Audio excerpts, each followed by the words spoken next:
Buonasera, buonasera a tutti. Buenas tardes, bienvenidos a todos, bienvenidas a todas a estas horas, a todos muy contentos. Hemos llegado al final de esta segunda sesión de la 16 Asamblea General del Sínodo de los Obispos. Hoy tenemos muchos huéspedes: el cardenal Mario Grech, secretario general de la Secretaría General, el cardenal Jean-Claude Ollerich, relator general, la hermana María de los Dolores Palencia Gómez, presidente delegado, el padre Giacomo Costa, secretario especial, y el monseñor Ricardo Battocchio, secretario especial, y el doctor Paolo Ruffini, el presidente de la Comisión para la Información, a quien le cedo sin más el uso de la palabra. Tan solo unos pocos segundos para dar un mayor espacio a sus preguntas y al cardenal Ollerich, el padre Costa, para contestar a sus preguntas. Tan solo para decirles un par de cosas. Antes que nada, gracias. Gracias por seguir durante tantos días nuestras sesiones informativas que terminan hoy, pero que, como se dice, ¿no?, con el sínodo continúan. Lo han escuchado en directo, ¿no? El Papa Francisco se abre otra fase, ¿no?, con las palabras que ustedes han escuchado. Dice: no voy a publicar una exhortación apostólica porque es suficiente lo que hemos aprobado en el documento final, que tiene orientaciones ya concretas. Nos dice que ya estamos en la nueva fase de la fase de la fase sinodal. Otro punto al que quiero llamar su atención: como el Evangelio esta mañana fue leído por uno de los obispos chinos, esto es algo nuevo, ¿no? El obispo Giuseppe Young, que ha participado en el sínodo. Otra cosa a recalcar: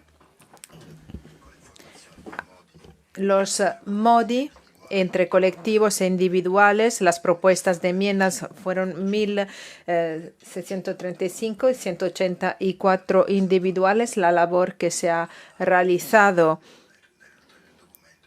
entre los redactores del documento, la comisión, ¿no?, que lo ha aprobado, que fue aprobado, por cierto, con una mayoría de más de 2/3 de la Asamblea, ya tienen las cifras, demuestran la labor inmensa que se ha realizado sobre este documento. Ahora empieza una fase nueva, también sinodal. Con esto concluyo y dejo el uso de la palabra a los huéspedes. Como decía el doctor Ruffini, hoy nuestro formato hoy va a ser diferente porque abrimos enseguida sus preguntas.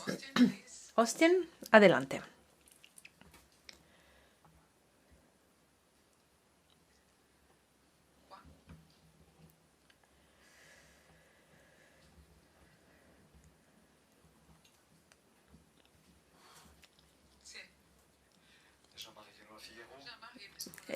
Jean-Marie Le Figaro, pido disculpas porque se parecen con Austin.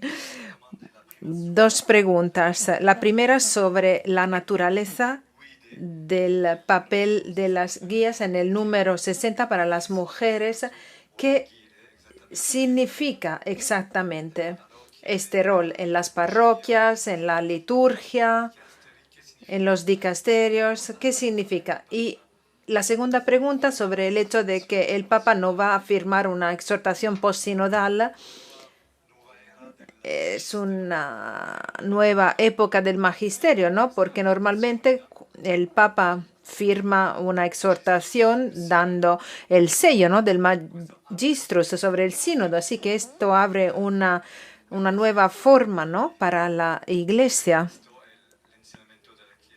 para decir: esta es la enseñanza de la Iglesia, incluso sin la firma del Papa. Gracias.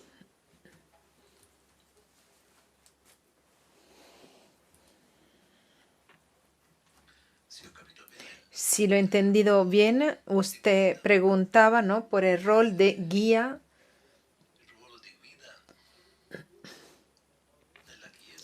En la iglesia,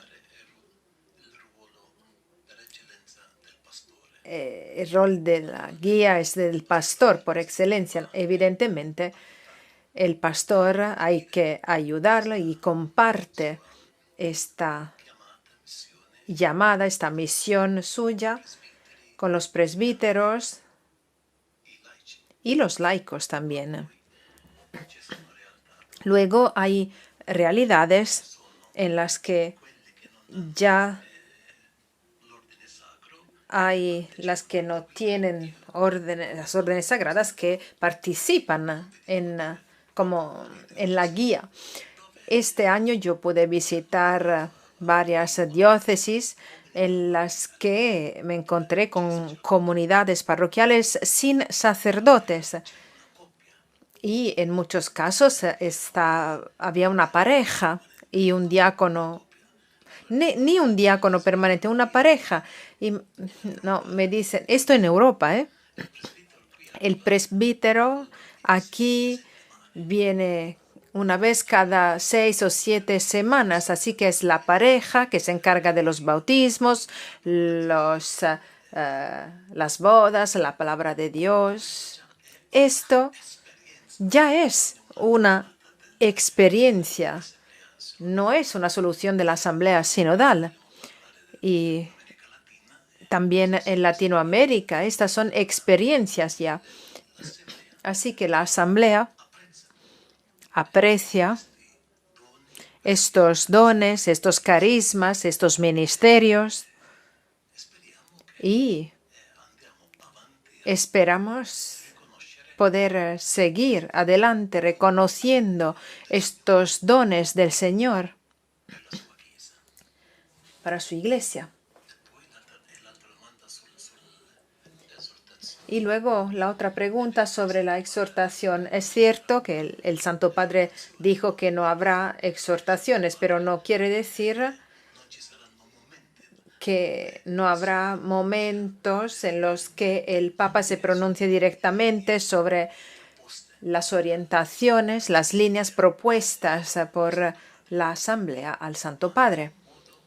Pero es un modo diferente, aun porque la sinodalidad no se refiere tan solo a la parroquia, a la diócesis, no, toca a todos. Y esto lo dijo también el Santo Padre en su ponencia final. Él también quiere ejercer su ministerio de esta forma, en este estilo. Gracias, Monseñor Batocchio. Buenas tardes. Tan solo para añadir que lo que el Santo Padre dijo después de la aprobación del documento es conforme a lo previsto en Episcopali Communio, la exhortación apostólica sobre el sínodo, donde se dice que recibida la aprobación de los miembros, el documento final de la Asamblea se brinda al Santo Padre, quien decide acerca de su publicación. Lo decidió y luego Episcopalis Communio añade que se ha aprobado expresamente por el Romano Pontífice. El documento final forma parte del magisterio ordinario del sucesor de Pedro, no como un texto normativo, como se dijo justamente. No prescribe acciones a cumplir, da orientaciones sobre elecciones que se podrán realizar como explicó en la intervención final en algunas situaciones. Para otras situaciones hará falta un discernimiento ulterior. Gracias. Gracias por la pregunta, Dayan.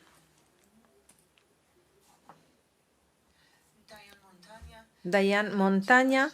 Yo tengo dos preguntas para el cardenal Ollerich y el cardenal Grech. En el número 60, el que más votos negativos recibió de todo el documento, leemos que la cuestión del acceso de la mujer al ministerio del diaconado queda abierta.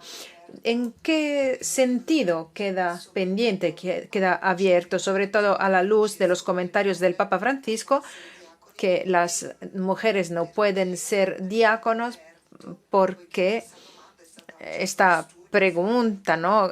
Queda abierta, queda pendiente, ha sido el objeto de estudio desde los años 80, 90. Sigue siendo una cuestión abierta. Es decir, las personas no pueden aceptar, no, las mujeres no se pueden aceptar.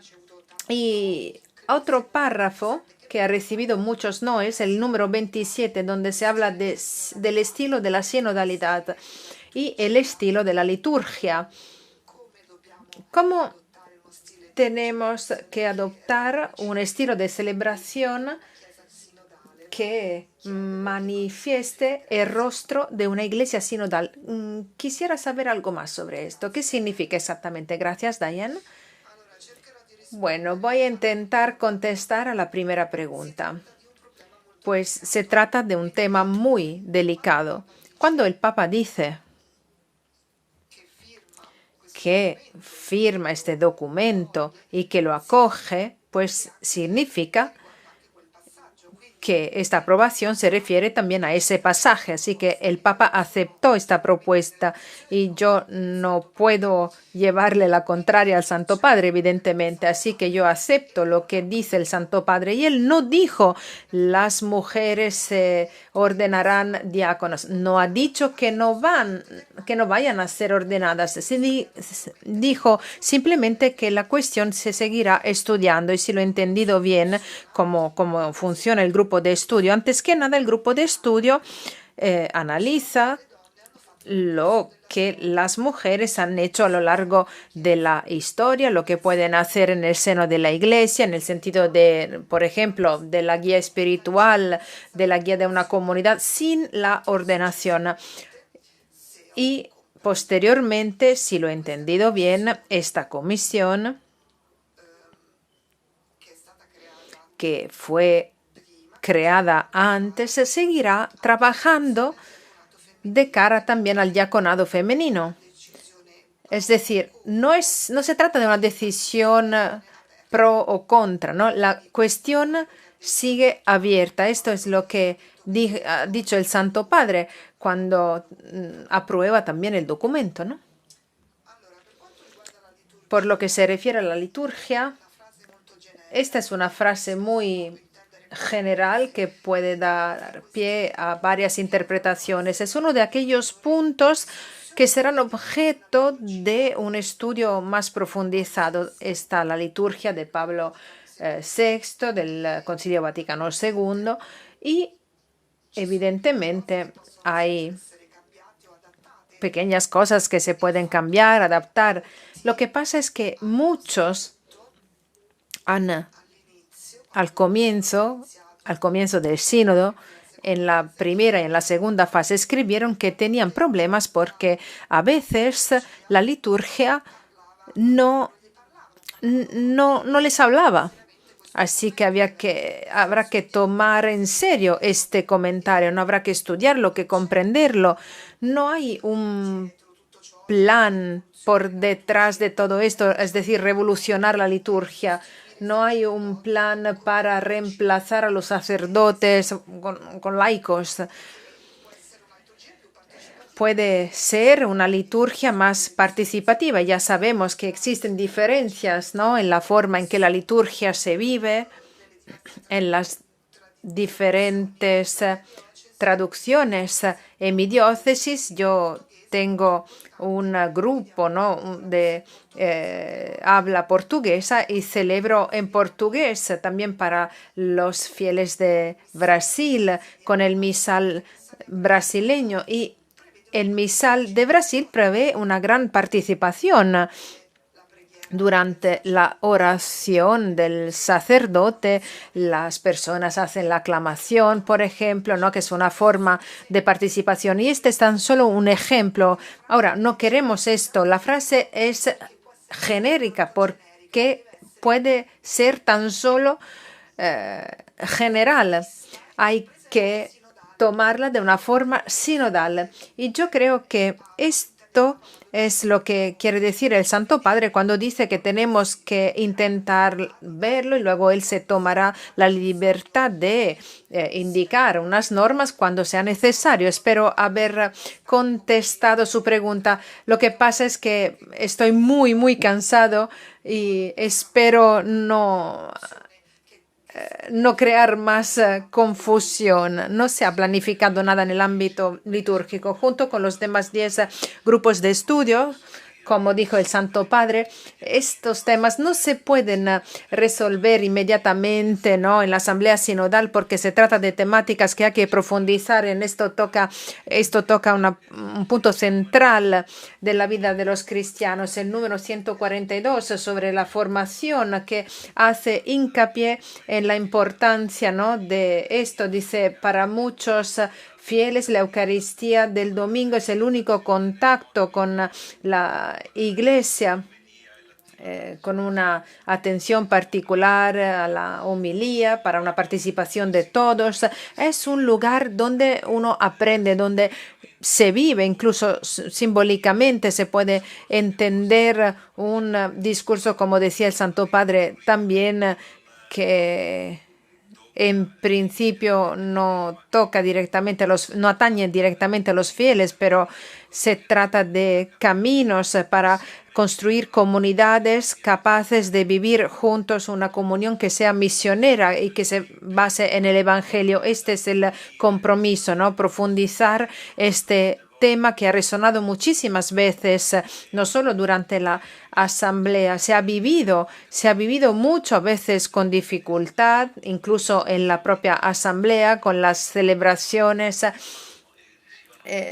Conseguían expresar realmente lo de que se hablaba. Así que la profundización, yo creo que se confiará a los 10 grupos de trabajo, de estudio, porque no se puede no zancar, llegar a conclusiones en tan solo 10 minutos, porque esto realmente toca el corazón de las comunidades.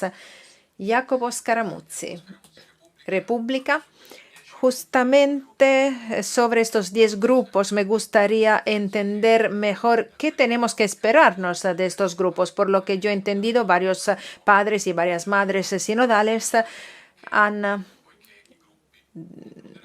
dicho que como los grupos van a concluir su labor en junio, es algo raro, ¿no?, que los resultados no vuelvan a la asamblea que ha planteado estos temas que los planteó el año pasado y este año también. No sé si ya está previsto un retorno de los resultados a la asamblea. ¿Cómo se va a configurar la relación entre la asamblea que se cierra hoy y los 10 grupos que concluirán su labor en junio? Un ejemplo, y de hecho es otra pregunta, en el párrafo 148 sobre los seminarios dice que hay que prever una presencia significativa de figuras femeninas en el seminario. Y este es un documento magisterial, lo que quiere decir que el grupo que está estudiando la revisión de la ratio de los seminarios estará obligada a seguir un camino establecido por este documento final. ¿Lo he entendido bien o no? Gracias.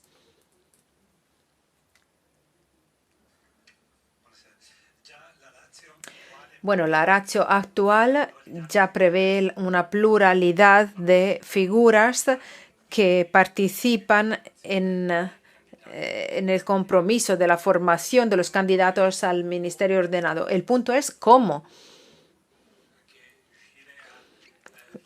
conseguir hacer que la formación de los futuros ministros ordenados corresponda a una iglesia que camina según una orientación que nos brinda hoy este documento.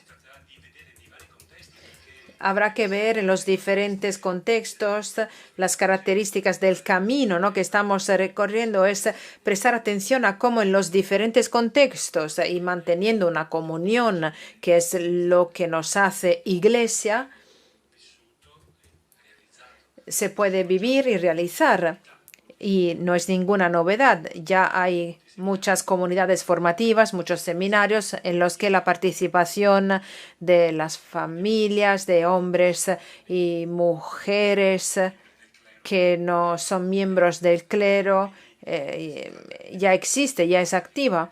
Se trata de ver cómo se puede dar esto, pidiendo también una revisión de la ratio. Respecto a los 10 grupos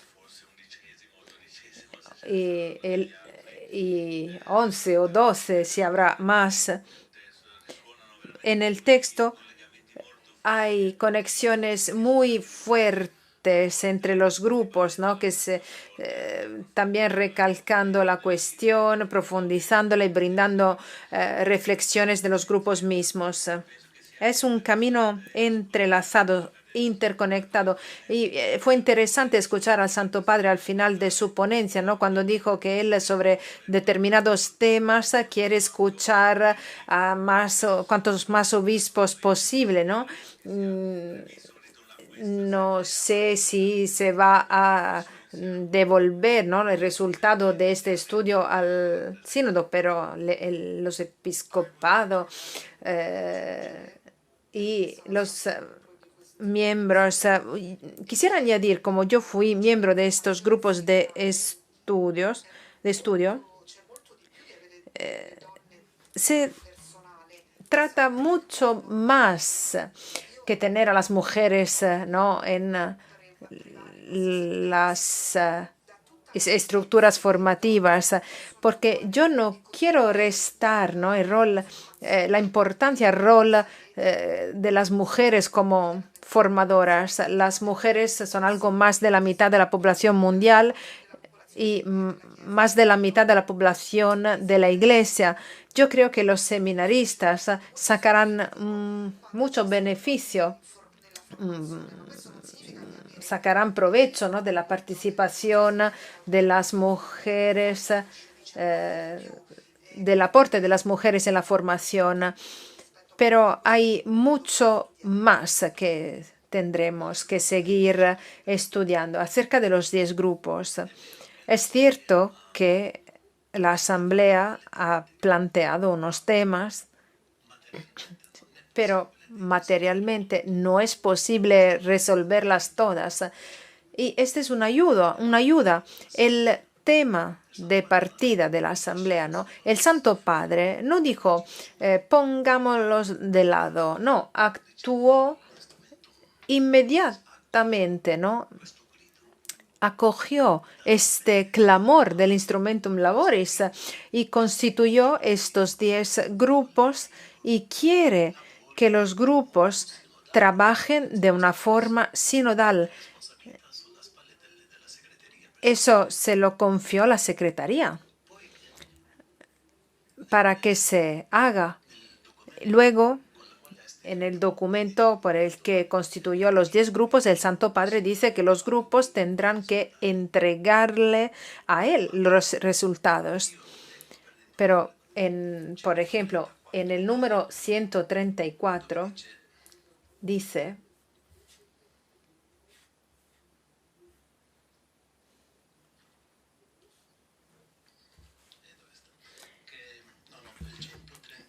el 135.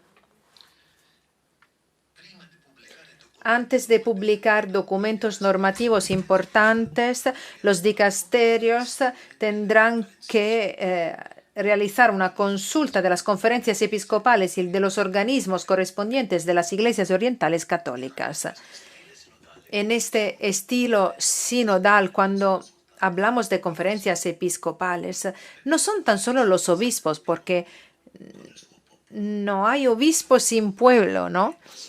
Un obispo que escucha incluso en la conferencia episcopal tendrá que, ¿no?, traer la voz de su pueblo.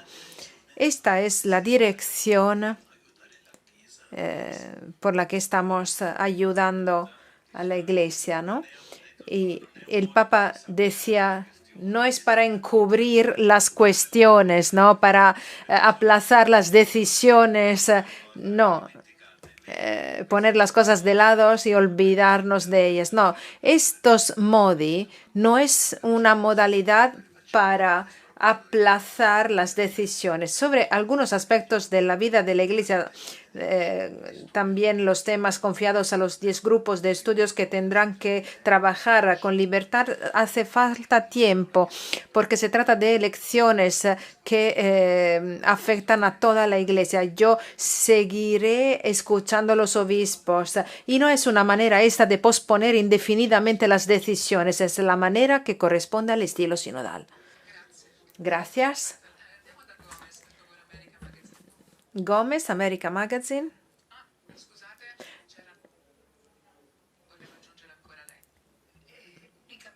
Algo muy práctico y concreto en el diálogo que los sinodales tuvimos con los grupos, porque tuvimos un tiempo específico, los diferentes grupos organizados nos planteaban preguntas, es decir, tuvimos un diálogo sinodal para dar puntos de vista sobre diferentes temas que van en ese grupo. Por ejemplo, yo estuve en el Grito de los Pobres y se hizo todo un diálogo respecto a ciertas preguntas. Pudimos dar nuestros aportes. A partir de los aportes se nos pidieron colaboraciones que podíamos enviar en ese momento o posteriormente, y eso va a seguir siendo otro diálogo enriquecido que permitirá que los grupos tengan mayores, una visión más amplia, más completa, y puedan dar un aporte al Papa o a través del grupo y de la comisión que sea más completo. Esto ya se dio ahorita durante el sínodo, pero está en la mente de varios de esos grupos seguir haciéndolo. Y esto continúa de alguna manera este trabajo que se inició en el sínodo. Gracias. Gracias. Allora sì, ascoltiamo Gomez e subito dopo anche Deborah Lubov. Gómez y Deborah Lubov. Gracias, Sebastián Gómez. Antes que nada, enhorabuena. Gracias por su trabajo. Todos sabemos qué complejo que fue, ¿no?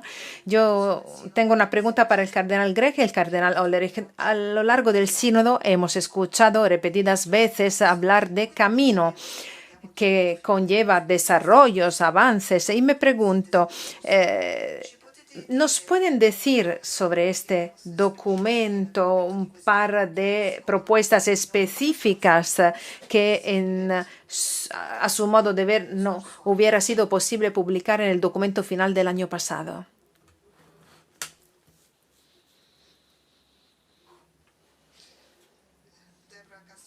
Deborah Castellano, Vatican News.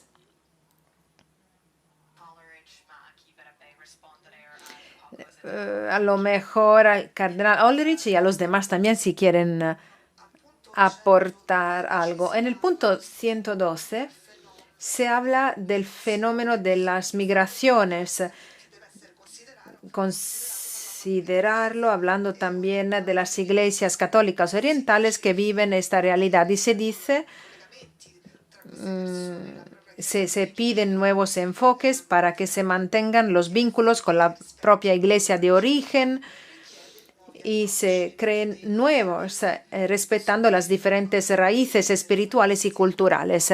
¿Pueden compartir algo acerca de estos nuevos enfoques, algo que haya surgido para ayudar a estas personas que sufren tras haber huido de su propia tierra? O si algo no ha surgido, ¿cómo se pudiera configurar una solución para ayudar a estas personas? Acerca de la cuestión de las propuestas no posibles el año pasado y que resultan en cambio este año. Bueno, el hecho de que hemos seguido con esta práctica de la escucha ya es algo que hemos ganado. Para mí personalmente este documento es importante, pero hay un documento que no está escrito, que es la experiencia. A lo largo de este año, la experiencia fue maravillosa. El documento de síntesis ayudó apoyado a la iglesia presente en las iglesias locales para intentar asumir este estilo sinodal. Este es el primer fruto de esta experiencia sinodal. Esta es la llave y la clave también para orientar otros temas, otras temáticas. Quería decir la misma cosa, exactamente la misma cosa. El año pasado podríamos decir que había grupos de mayoría, grupos de minorías, que a veces se miraba un poco de recelo, pero gracias a la metodología sinodal, gracias a la conversación en el espíritu, surgió algo nuevo, una nueva realidad de ser iglesia juntos. Y este año fue completamente diferente en relación a algunos temas. Evidentemente, las opiniones son diferentes, lo que es absolutamente normal porque la gente viene de culturas y contextos tan diversos y diferentes, pero pudimos apreciar este encuentro no como un encuentro político en el que uno trata de alcanzar la mayoría, ¿no? No, nosotros vivimos la sinodalidad y todo lo que está en el documento de este año expresa la eclesiología, la sinodalidad y es el resultado de esta experiencia. Y todos y todas esta tarde estuvimos llenos de alegría. No hemos visto a personas decepcionadas, personas que podían decir, mi punto no fue considerado, personas tristes. No, todos expresamos una gran alegría. Hemos caminado juntos y sabemos que seguiremos caminando juntos en el futuro. Esta es una lección muy importante que hemos aprendido. Ahora nos toca convertirnos en embajadores de esta experiencia. Entonces, no solo enseñar el documento, sino intentar compartir esta experiencia con otras personas, justamente para ser una verdadera iglesia sinodal en misión. No olvidemos nunca este aspecto. Nosotros no nos reunimos tan solo para considerar las estructuras de la iglesia o para una batalla entre conservadores y liberales. No, nosotros luchamos realmente por tener una iglesia realmente sinodal, una iglesia que escucha, que sigue y actúa el mensaje recibido de Cristo en la vida de todos los días. Sobre la cuestión de las migraciones, sí, al hilo de lo que acaba de decir el cardenal Hollerich sobre también la relación, ¿no?, entre lo que vivimos el año pasado y lo que hemos vivido ahora, pues la mirada hay que ensancharla. Aquí no se trata de novedades que no estaban presentes anteriormente. Se trata de devolver a las iglesias a través de la tarea, ¿no?, que nos ha confiado el Santo Padre a través de este documento, las experiencias vividas. Y también hay puntos que pueden ser como levadura, puntos que pueden parecer menores, pero que sí pueden hacer crecer esta realidad misionera, ¿no?, que es la iglesia. Lo que se dice sobre los obispos, la relación entre el obispo y la iglesia local, entre el obispo y el presbiterio, y la presencia de laicos y laicas en tareas a varios niveles en la comunidad y sobre todo una presencia que dé testimonio fuera incluso del entorno eclesial. Y en cuanto al otro punto, tenemos que percatarnos de que somos una realidad nueva, una realidad de encuentro, una realidad eclesial que reúne también las iglesias orientales católicas. Estamos presentes en tantas partes del mundo y donde la gente nos pide, por ejemplo, que los fieles de las iglesias orientales católicas que viven en contextos de iglesia católica latina puedan mantener sus celebraciones, un cuidado pastoral adecuado y específico para su identidad en la comunión que es propia de la iglesia. Yo creo que en ese número también se toca un tema de fondo que está en el horizonte de todo el documento, que puede ayudarnos a entender los nuevos enfoques, no como una técnica de acogida nueva, sino en una perspectiva diferente. En el título de este capítulo está ya la perspectiva, ¿no? Enraizados y peregrinos, enraizados pero en movimiento. Esta es la perspectiva, ¿no?, en la que la iglesia quiere vivir y responder y dar testimonio de algo, ¿no?, importante en un mundo globalizado. Siempre enraizados, el arraigo esencial y nuestras relaciones con las personas, pero ya no lo podemos pensar de una forma tradicional, encerrados cada uno en su parroquia con su párroco y ya está.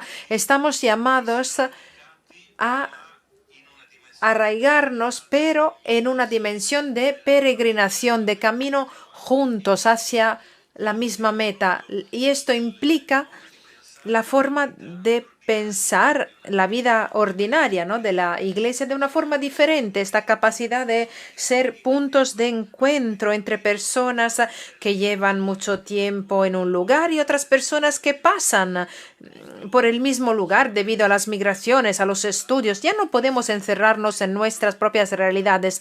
Tenemos que convertirnos en un punto, ¿no?, con al centro la Eucaristía, que expresa esta unión que va más allá de toda frontera y en Cristo nos hace descubrir, hermanos y hermanas, esta necesidad de estar arraigados en un lugar, pero en un contexto que nos lleva a desplazarnos sin cerrar barreras, sin levantar muros. El otro punto fundamental, ¿no?, acerca de las iglesias católicas orientales, uno de los aspectos más bonitos, más hermosos, fue para la asamblea profundizar nuevamente el conocimiento y para muchos el descubrimiento de las iglesias orientales. No podemos decir que la iglesia latina y la iglesia católica son la misma cosa. No podemos identificar nuestra iglesia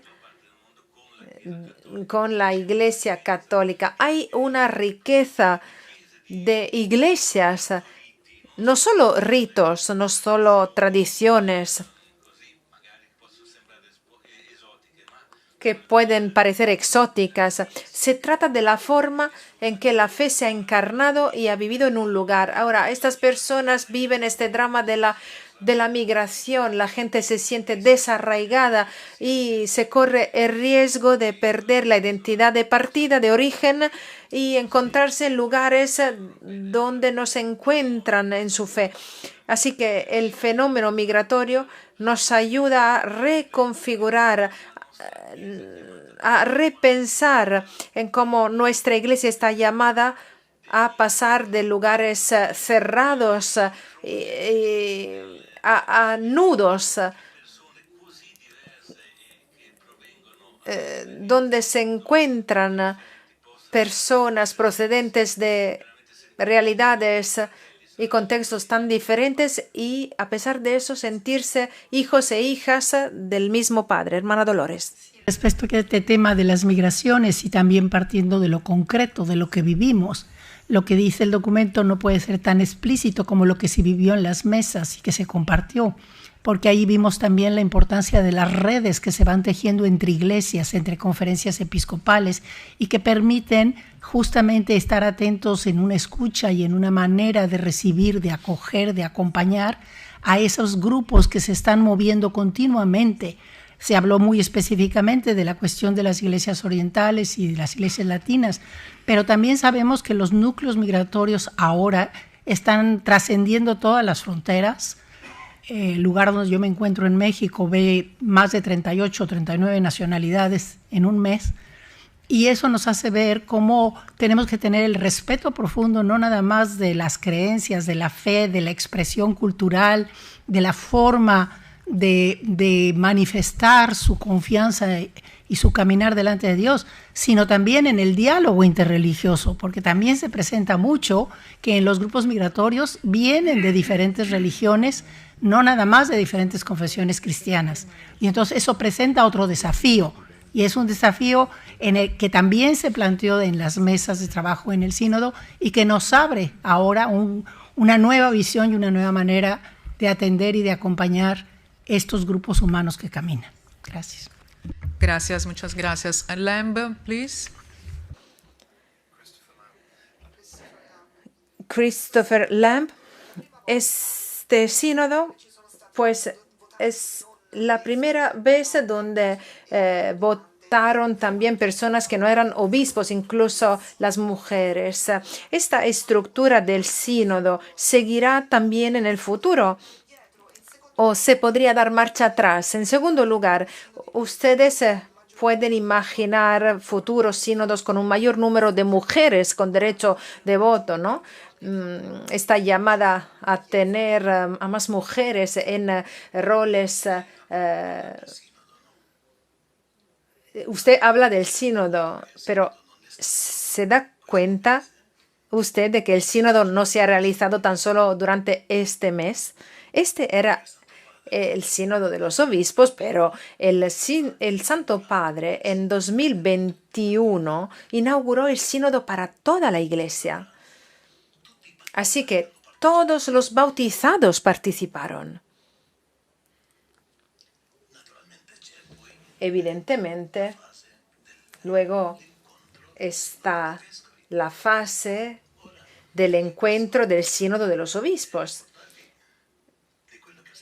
Puedo recordarles lo que el Santo Padre dijo en su ponencia de apertura.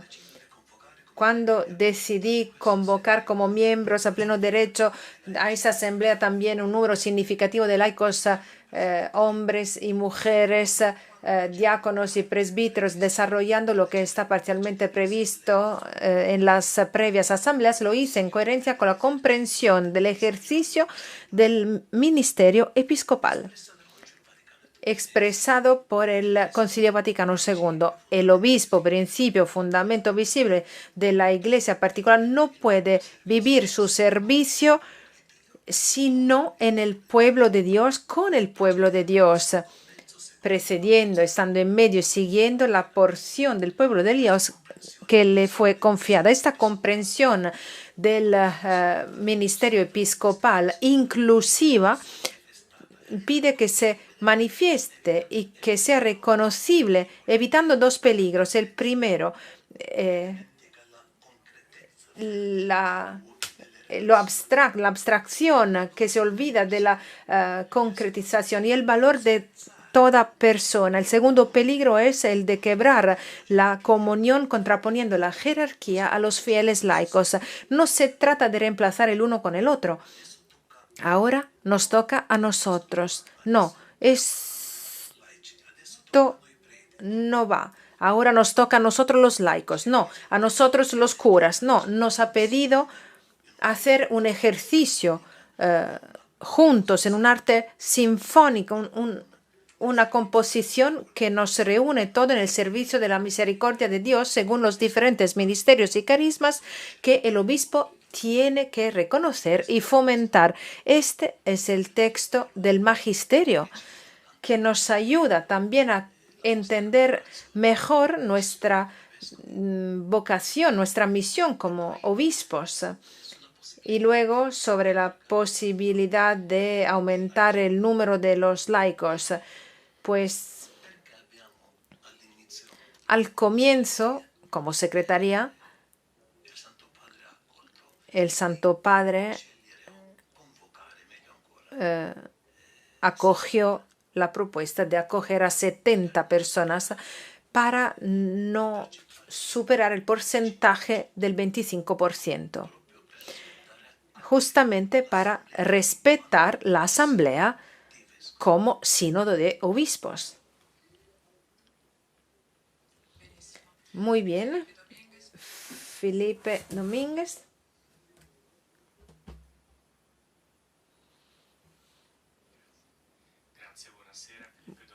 Felipe Domínguez de San Paulo, Brasil. Quisiera volver a la cuestión de los ministerios pensando en los laicos.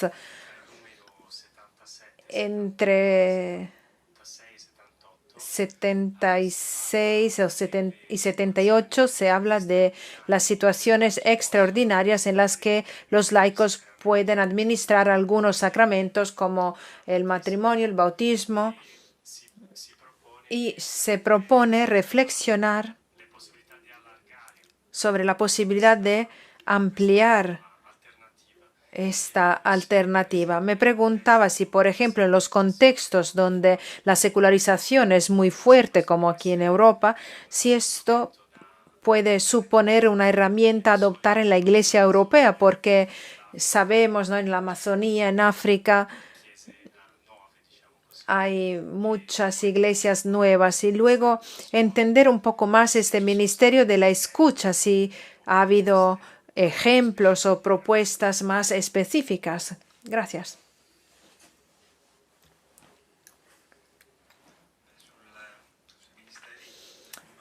Respecto a los ministerios, en el número 76 hay que decir que no se trata de contraponer lo que puede hacer la persona laica y lo que puede hacer el ministro ordenado. Son servicios diferentes, llamados, sin embargo, a estar en una estrecha relación. Así que evidentemente habrá situaciones en las que la presencia de fieles laicos es también una presencia de servicio en algunas situaciones particulares, como en los funerales, la asistencia en los matrimonios según el ordenamiento canónico latino, pero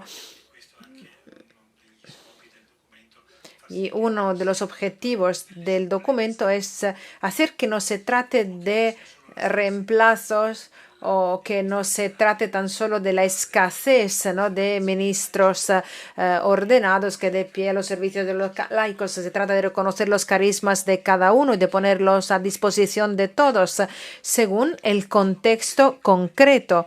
Se trata de contextos concretos que nos instan a pensar, a valorar lo que ya existe y crear nuevas figuras ministeriales, no necesariamente configuradas como ministerios instituidos.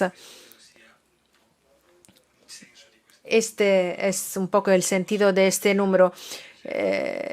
Recalcando lo que acaba de decir el padre Ricardo, en una perspectiva, ¿no?, amplia, el documento habla de conversión relacional, no considerar las figuras de una forma estática.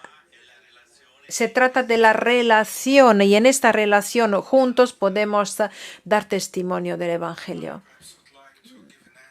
Quisiera también agregar algo, especialmente de cara a lo que usted dijo, ¿no?, de la Europa secularizada. Yo soy obispo de un país muy secularizado. Diría que sí, pero hay que prestar atención, porque si se define la Iglesia de una forma piramidal y jerárquico, evidentemente no se puede no puede existir una comunidad sin un sacerdote. Y lo que nosotros hemos hecho, lo que han hecho muchos obispos, se han reunido todos los feligreses y hay un sacerdote guiando a 35.000 personas.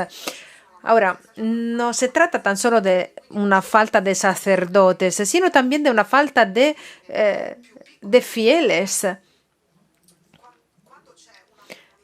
Cuando se trata de una comunidad, cuando hay una comunidad, nosotros tenemos que pensar en cómo esta comunidad puede vivir su fe como iglesia juntos.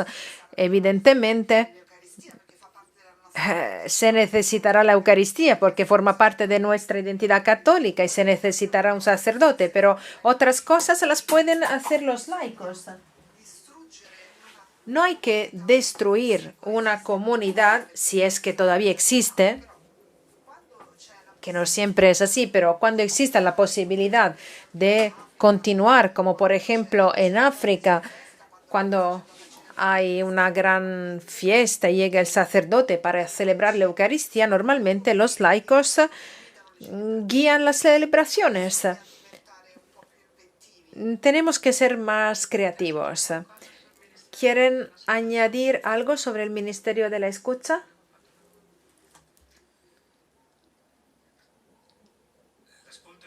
Bueno, la escucha es una dimensión de la vida, de las relaciones y como tal, de las relaciones que crean la Iglesia. En algunas situaciones hay que fomentar, incluso a través de figuras que representan una llamada para toda la comunidad a un particular aspecto de la vida y que las iglesias podrían identificar en contextos particulares un ministerio del acompañamiento de la escucha, dando más visibilidad incluso a personas que ya desempeñan este servicio, para que no se trate tan solo de un servicio realizado a título personal, sino que a través del que la Iglesia puede estar cerca de las personas que buscan acompañamiento. Esta es una propuesta que ha surgido varias veces y que se ha puesto a disposición de las iglesias para que puedan experimentar situaciones nuevas. Los ministerios en la Iglesia nacen también como respuesta a las necesidades. Pensemos en los catequistas de África, que tienen roles diferentes a los catequistas europeos. En fin, es la situación concreta lo que estimula la creación de algo nuevo. Nosotros realmente creemos que es el Espíritu quien actúa en la vida de las comunidades para suscitar también formas reconocibles, estables de servicio. Gracias. La última pregunta, porque ya llevamos una hora, y es muy tarde. Buenas noches. Voy a hablar inglés. Cuando he leído el documento, he visto que hay una serie de soluciones propuestas en relación a la rendición de cuenta y la responsabilidad. Y está la cuestión de la descentralización, que me parece un poquito más débil, por así decirlo. Ha habido, ¿no?, un debate, pero por lo que se refiere a la delegación de autoridad, incluso a nivel doctrinal en las conferencias episcopales, me parece que de alguna forma no se habla de una forma exacta, precisa. Tenemos la impresión de que hay un nivel diferente. El nivel continental nos ha gustado mucho. Hemos escuchado hablar de herencia, de legado, de cosas a aceptar, pero la definición parece algo abierto, ¿no? Esta descentralización sana de la que habló el Papa Francisco, ¿de qué forma se va a realizar? ¿Los grupos de estudio se ocuparán también de esta cuestión? Bueno, estamos trabajando, estamos en ello. Work in progress. Estamos lanzando un proceso, así que no se pueden esperar que se haya definido todo de una forma clara y definitiva. Hay cuestiones que necesitan una mayor profundización a nivel teológico y pastoral, pero nosotros estamos avanzando. No se trata de una situación estática. A nivel personal, esto a mí me da mucha esperanza. Usted ha hablado de la descentralización. Me imagino que usted usted leyó el número 134, ¿no?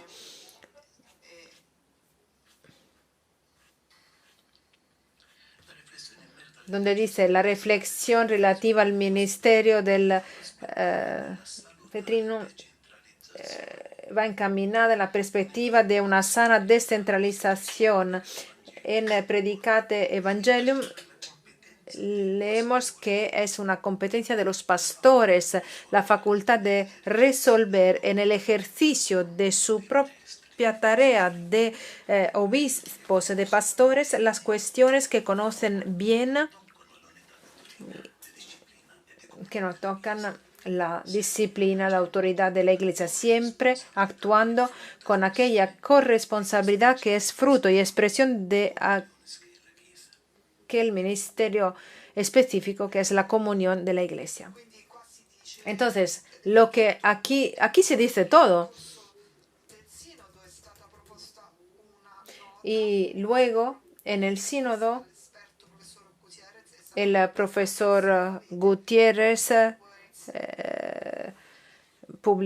se publicó una nota, ¿no?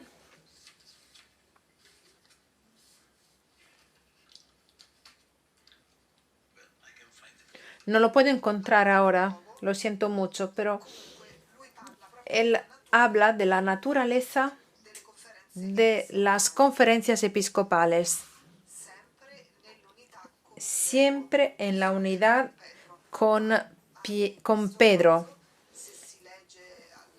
Y si leemos a la luz del capítulo 4 de este documento, se habla de los lugares, de los territorios. Es importante comprender mejor cómo un pastor, o mejor, los pastores juntos en un territorio específico puedan realmente ayudar a las personas a encontrar a Jesús.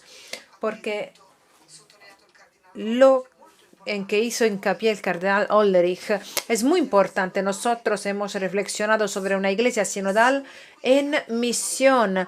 Así que también nuestra llamada como sacerdotes, obispos, todos los bautizados tenemos una única tarea, la de difundir el Evangelio. Quisiera hacer hincapié en un aspecto novedoso de este documento.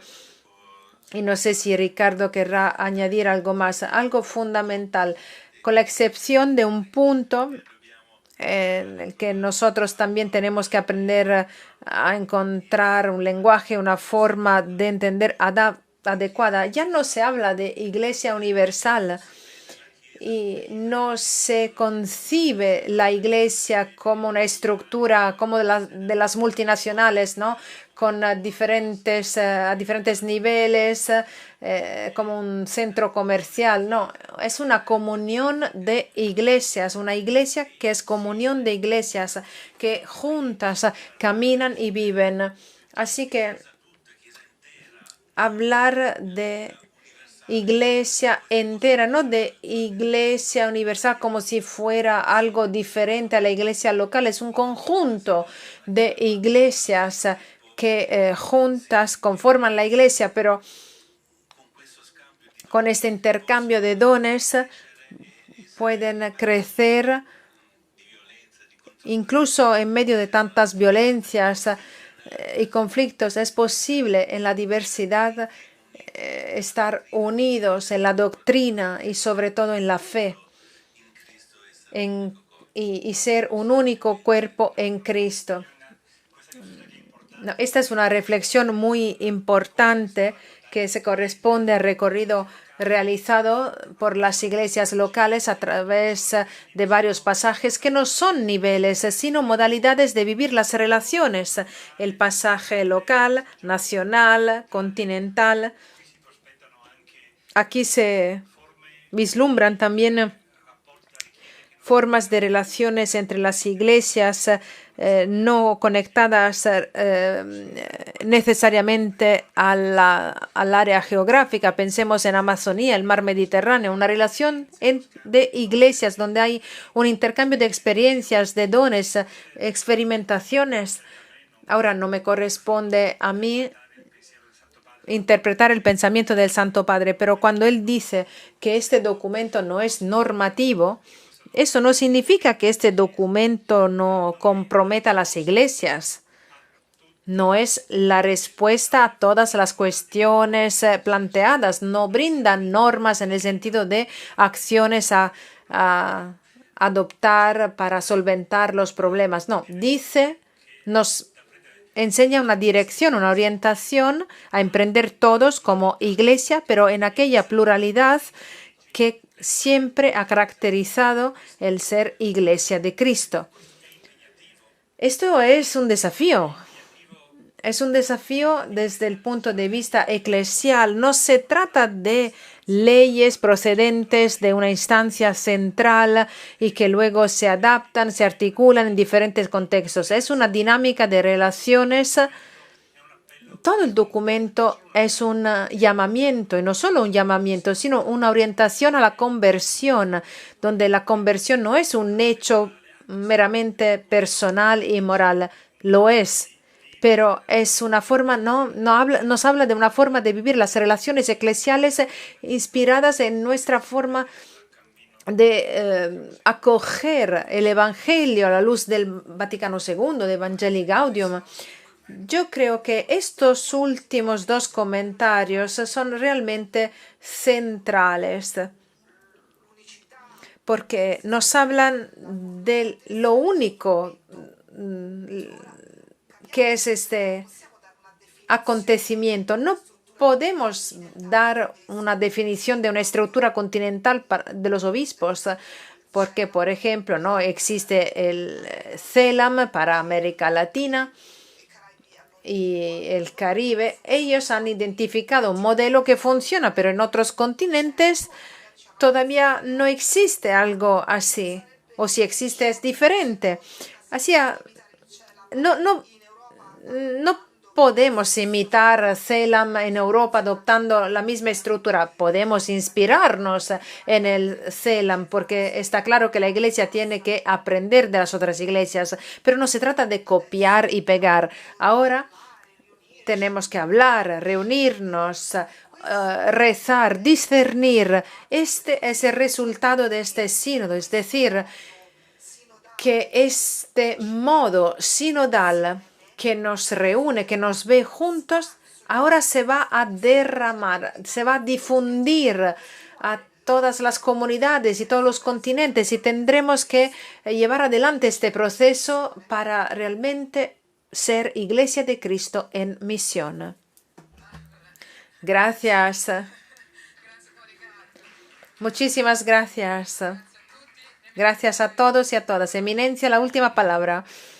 No, antes de concluir este encuentro, sentimos el deber de darles las gracias desde lo profundo. Nos toca a nosotros hacerles un aplauso a ustedes,